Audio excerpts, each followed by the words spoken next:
Ja broneerimine on siis eelkõige mõeldud selle jaoks, et teie oma kodulehele saab panna broneerimise mooduli. Ma näitan lihtsalt ühte näidet. Meil üks klient Pirbel, kes kasutab broneerimist, temal on lihtne, tema pakub sisuliselt autopesu ainult.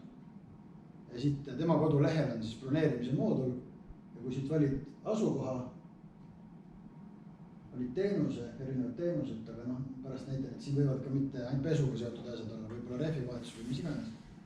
Ja kui nüüd valida siit teenus, nendele sobilik aeg, kellaaeg, täidad andmed ära, siis siit läheb see päring või broneering läheb otse sellesse trumpauto kalendrisse. Sellele esimesele lehele siia, sellele valitud päevale nii-öelda broneeringuna. Ehk siis see ei tähenda seda, et see on nüüd seal teil kalendris ja kindlasti mingi mees hakkab seda lambist tegema. Vaid siis te lihtsalt näete, et sellele vabale ajale, mis kalendris, teie kalendris näha oli, et keegi on avaldanud soovi tulla ja seal midagi teha.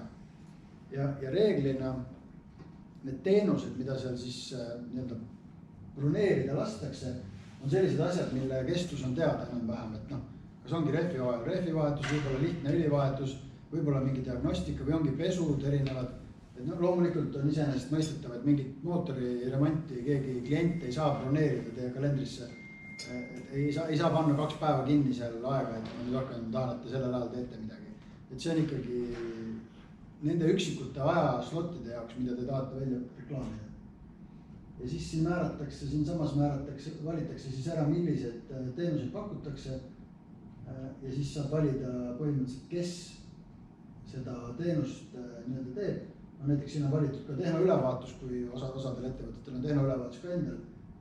Teenusena broneeritav siin. Ja siin määratakse ära, kes tegeleb sellega.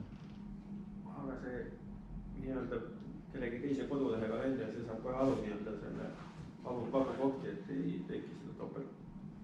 Ja ta näitab ainult vabu kohti. Ta näitab ainult selle ressursi vabu kohti, keda te olete määranud selle teenusega tegelema. Näiteks siin on Luksjalt Margus Põlma. Ja nüüd see süsteem otsib kalendrist.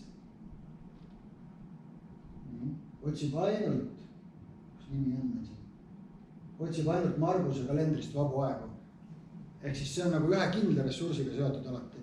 Ja see ressurss võib olla ka mitte inimene või võib olla täpselt sillastend või pesurada või mis iganes. Et selles mõttes seda saate ise seadistada.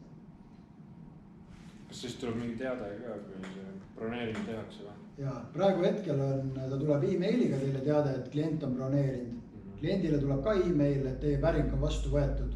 Ja siis te saate ise valida, et kas te lubate süsteemil sellele nii-öelda kohe kalendrisse jääda. Või te ütlete kliendile, et me ennem kinnitame teiega ikkagi. Näiteks meil mõni pesula kasutab seda, et nad ei viitsi midagi kinnitada isegi. Kui on broneeritud, siis nad teavad, et klient tuleb ja võtavad vastu selle. Aga reeglina ikkagi tahetakse kinnitada ka ennem. Kas see klient peab täitma enne selle mingi telefoni numbri, e-maili aadressi on kohustuslikud? Ja seda saate ka ise valida, mis on kohustuslik. Antud juhul on siin pandud 4 kohustuslikku välja põhimõtteliselt. Eesnimi, perenimi, e-mail, telefon. Ja siis kas ta auto ja registreerimisnumbri tahab panna või mitte, siin on küll mark on ka kohustuslik. Et pesulal on tähtis teada umbes, et kui suur see auto on ja mis iganes. Et neid saab valida, et mis on kohustuslik ja mis ei ole.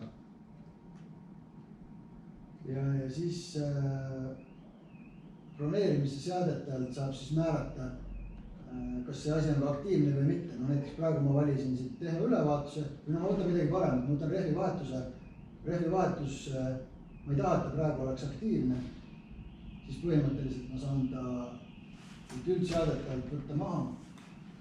Kus ta läks nüüd rehvivahetus? Niist ülevaadelt. Võtan maha, salvestan ära, näiteks praegu pole hooaeg, praegu ma üldse ei tegele sellega. Neid teenuseid saab panna nagu ise juurde ja kui näiteks mõni ressurss, kes tegeleb alati ainult pesuga on haige või puhkusel või midagi ära, siis saab ka maha võtta, et seda ei saa üldse broneerida.